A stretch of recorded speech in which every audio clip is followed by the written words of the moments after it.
what I've recommended to people is clean up your room. That's a good start. Organize your local landscape. Schedule your time. Start taking control of yourself. See if you can stop saying things you know to be lies.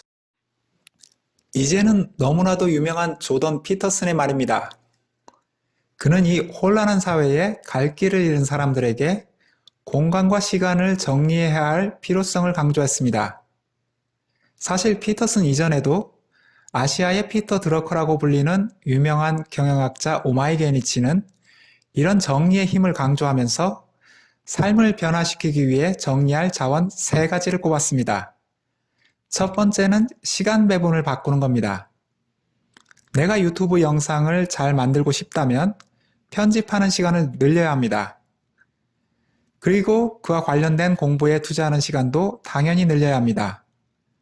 또 이런 시간을 좀 더 늘리기 위해서는 방해하는 요인도 없애야 합니다.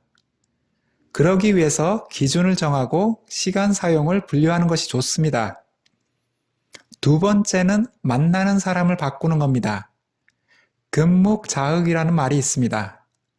먹을 가까이 하면 자신도 모르게 검어진다는 뜻으로 사람도 주위 환경에 따라 변할 수 있다는 겁니다.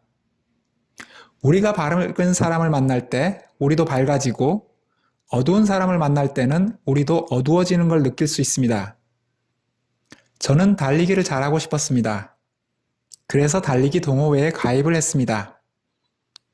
그 동호회에 있는 사람들과 교류를 하면서 저는 잘 달릴 수 있는 방법을 배우고 그것이 내 삶에 긍정적인 에너지를 주고 저를 행복하게 만들었습니다.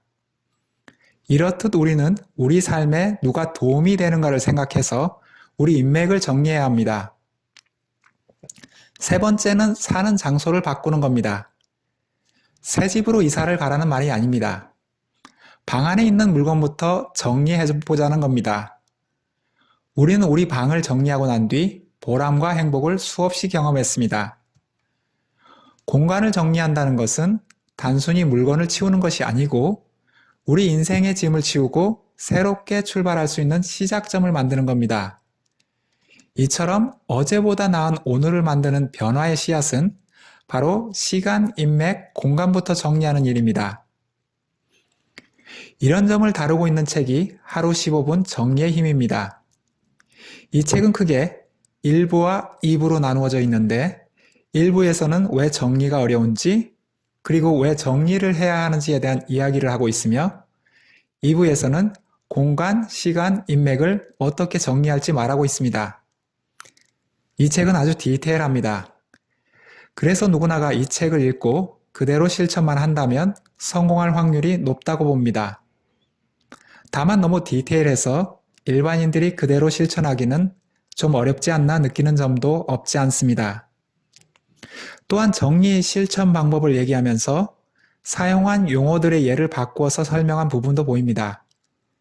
대표적인 것이 효율성과 효과성 부분인데 효율성은 쉽게 말해서 가성비 차원의 문제이고 효과성은 목표를 달성하는 완벽성 차원의 문제인데 저자가 계약을 해야 하는 영업사원 예를 들면서 이 두 용어의 사용을 혼동하지 않았나 싶습니다.